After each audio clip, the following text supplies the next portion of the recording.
I'm very excited to speak with you. You have a new poetry book that just came out called Secrets I Would Never Say, But I Would Sing. What makes you go, oh, I need to write that down? I think it's a personal form of therapy for me in a way, to say things that I either wouldn't say to people's faces, or feelings that I really have for someone that I would never say, or thoughts on the world even that I feel like I can't share on social media. You know, it's just an outlet to get everything out so I can better understand what I'm feeling and what I really do want to say. You mentioned the social media thing. As someone who grew up in the public eye, like you were on television starting at about 11 years old, and even before that, obviously from a famous family, you kind of came up just the social media was sort of starting to come up. Did you have to deal with a lot of trolls? Oh, definitely. We grew up at a time that was honestly the worst, because not only did we have social media, but we still had like rampant tabloids. So that was definitely weird as a kid to feel and be a part of. Mm-hmm. And I think that's why maybe I really enjoy songwriting now, is it's like a bit more of a private experience. So I think I found some solace there. Is there anything that stuck with you? Definitely what stuck with me, or what I realized at a young age, was there was a standard of beauty that I didn't fit into at the time. Like, I was not into makeup and fashion and going out and all those things. I was kind of a bit more nerdy. I played volleyball and I liked computers. I was chubbier as a kid, just a normal preteen. And that wasn't enough for the industry that I was born into. So it was really hard to find within myself like that space to be comfortable with who I am, and that definitely came later with age, but I mean, all thanks to my parents. Did you feel like a certain pressure that you were like the daughter of these people to look a certain way, or to live up to the standard of beauty that you're talking about? Yeah, yes and no. I think when we went to family events or a premiere or something, there was always like a panic of like, oh my God, what do I wear? And then we tried, or when we were on the show, we had a stylist and they would bring clothes that were in the sample size. And like, God knows I've never been a sample size. And so that was super hard to like continually try on clothes that I knew were not going to fit me, because you would think that stylists and makeup artists are there to like help you feel comfortable. But really, a lot of them are just trying to fit you into this mold of what they know how to do. And so there's very few people, I think, in the industry who really take pride in their work and are willing to work with people on an individual basis based on what they're most comfortable with. And we definitely see more of it now, with designers designing not only just sample sizes and dressing stars on the red carpet that are fuller figure or just normal. I think that's so important for young girls to see. And I didn't really get to see a lot of that. Like, I was on the tail end of the 90s supermodel, so everyone was like stick thin, and that's just not how I'm built.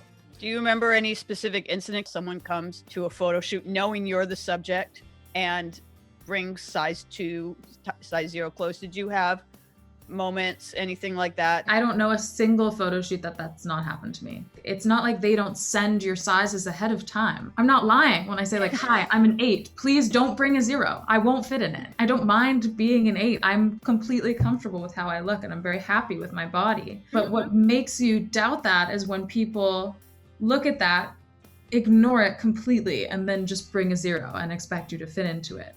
And then you start going like, oh, should I really be fitting into that? Like, is it my fault? You start blaming yourself because you don't want to be, especially on a shoot, like, and this is why I really don't model anymore. I would always feel like the burden for not fitting into the things that the stylist brought, like I was ruining it.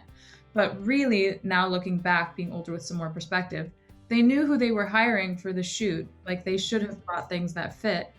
And I hope now things like that aren't happening as often. And I mean, even just for girls that are not in the entertainment industry, or boys as well, like when we go into stores, like we want to see sizes that are inclusive and that fit us. And we're the ones buying the product. It's like they don't want to take our money. Like, we want to buy the clothes. You're like, just take my money.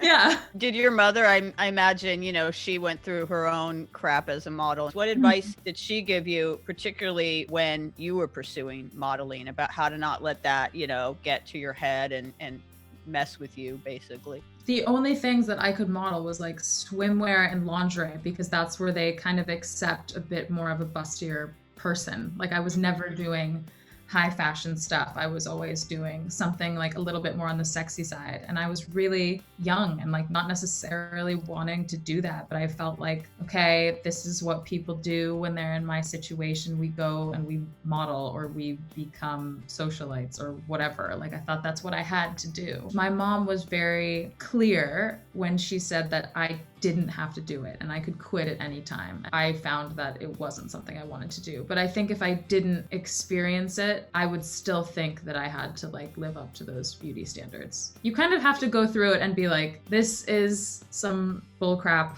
I know obviously you're focusing on music and the poetry book and stuff, but is that something you're still wanting to do more of, more fashion stuff? I don't think so. I think I avoided music and songwriting for a long time because I just didn't want to do what my family did. But I knew deep down this was always what I wanted to do. Also, that was a struggle, just purposefully not doing what your passion is. That was definitely something I struggled with. I've talked about this with Louise Goffin, who obviously is Carole King's daughter, Danny Harrison, who's George Harrison's son, Amy Osborne. All of them have said at some point their parents kind of sat them down and said, are you sure you want to do this? Because first of all, music in general is hard no matter what. But if you, although of course there will be opportunities that maybe a second generation musician will get that someone who isn't wouldn't get. At the same time, there's another layer of difficulty, and it's that the comparisons, people will make accusations of nepotism. I actually think mostly people don't give the chance. Like, if nepotism really worked in this sense, do you not think like me and Amy would be like already the biggest pop stars in the world? Like, it just makes no sense. If it really helped, I would be signed to a label, I'd be signed to a publisher, I would have #1 singles. I don't. I'm a completely independent artist and songwriter. I write for people based on recommendations of artists who liked working with me, who then refer me to their friends. It's a grind, but it's something I really enjoy. And unfortunately, the era of those big rock stars is just not helpful now with streaming. They have no experience with it. My dad has zero idea how Spotify works. He doesn't understand how people make money now. And that was a big conversation we had where he said, hey, I really don't think you should do this. Nothing to do with my talent. He was just concerned about me being able to make a living off songwriting. But I can't avoid that it's what I want to do with my life. So if that means I'm not living the most lavish of lives, like I'm cool with that because I get to do what I love every day.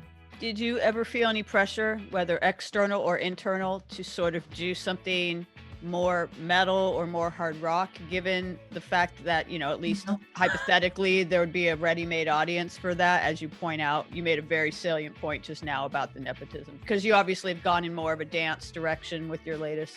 I'm not so much an artist, I'm way more a songwriter. But if I had done something rock, or if my brother had gone into rock or something, I'm sure there would be some crossover, but still, the age difference is 40, 50 years from an original Kiss fan to now, and music and streaming and even radio has changed so much. So a lot of the music that I make is never going to reach the ears of those people. And a lot of stuff that I get on social media from Kiss fans is like, ew, we don't like this music. It's too pop, it's too dance. You know, they're diehard rock people. They don't get it, what the music that I write, which is fine.